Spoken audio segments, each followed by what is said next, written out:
Dear friends, in today's lessons, we have to discuss remaining part of the tokens. I think the last discussed token you understand in the previous class. The remaining token we have to discuss.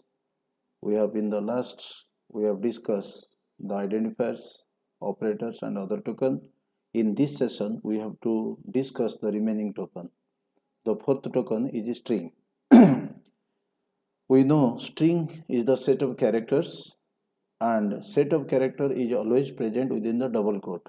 As we previously discussed, characters are placed in the single quote, but the strings are as the set of character is always placed within the double quote, and every string must be ended with /0. /0 \0 indicates the end of the string, and the size of the string depends upon how many characters you store inside that string.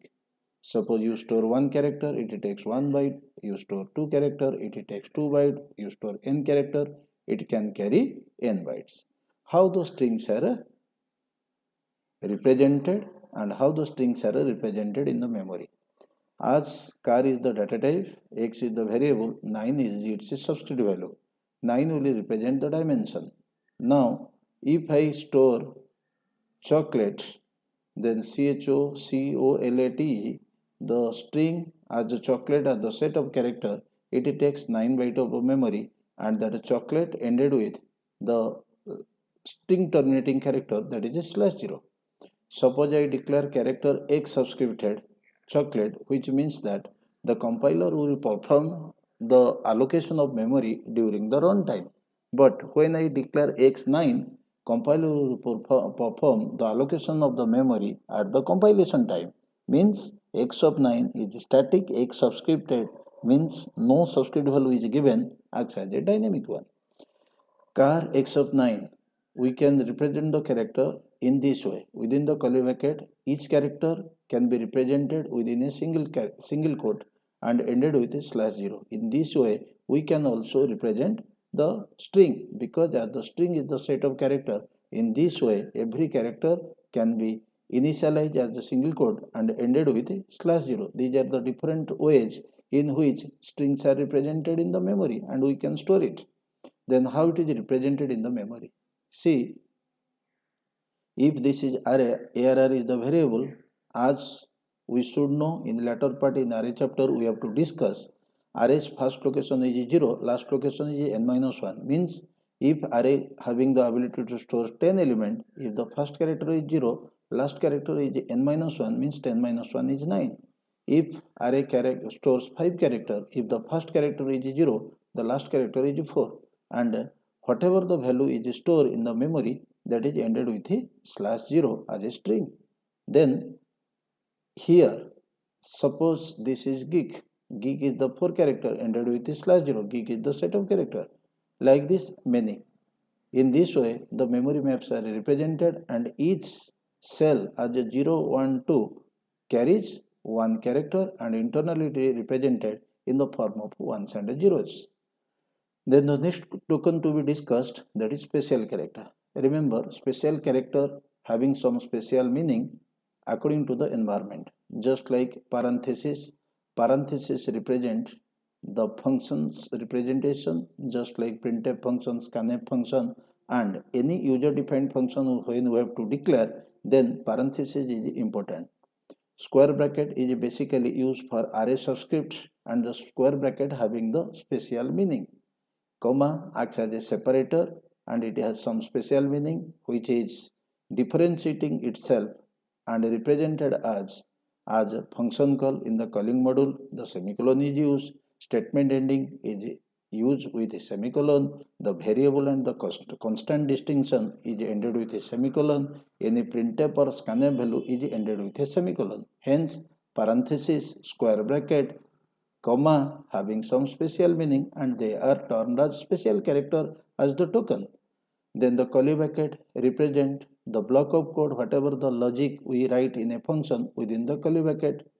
Asterisk acts as a pointer operator. It has a specific meaning. When the pointer chapter will be coming on to roll, then the star mark as the pointer will be discussed. Hash is known as your preprocessor directive. If you don't use hash, the header file cannot be used. Then we have to use dot as a period operator or dot operator. While accessing the member of the structure, we have to use the dot. Then the tilde symbol, which is used as a destructor in some programming mechanism, which is used to deallocate the memory. So, curly bracket, asterisk, hash, dot as a period operator, the tilde symbol as tilde, parenthesis, square bracket, comma, they are known as your special character as the token. And the last token is constant, and we should know that constants are the fixed value whose value never changes within the life cycle of the program, and different types of constant might be included whatever the data types is available. If the value is integer, that is known as your integer constant. If the value is character, it is known as your character constant. If the value is a point type of value, then it is known as your float or a double constant. And the constants are declared in the different ways. Like we can define the constant by hash define, or we can define the constant as const. Means the value which is declared through the help of your constant, its value never changes in its life cycle. Suppose we define hash define x10, means x value cannot be changed. Suppose we declare const int x equal to 10, x value never changes. Suppose we declare character p equal to a as a character, its value never changes because it's the fixed value. Its value never changes throughout the life cycle of the program. What are the various types of constant can be declared? Float constant, integer constant, hexadecimal constant, octal constant, string constant, character constant, and the examples are mentioned here.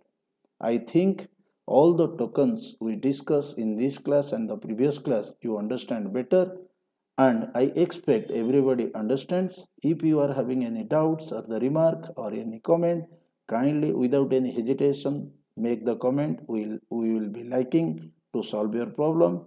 In the next class, we have to discuss one of the important chapter, that is operator. And previously, whatever we discuss in the C lessons, talks, all are the fundamentals of the C. And in the next chapter, most of the important things and the chapter to be open in different module as operator. If you like this video, kindly my opinion and suggestion to you, like it. Those are not subscribed, kindly subscribe it, so that we can provide the best talks to you, which is most important for your career and professions. Thank you. See you in the next class.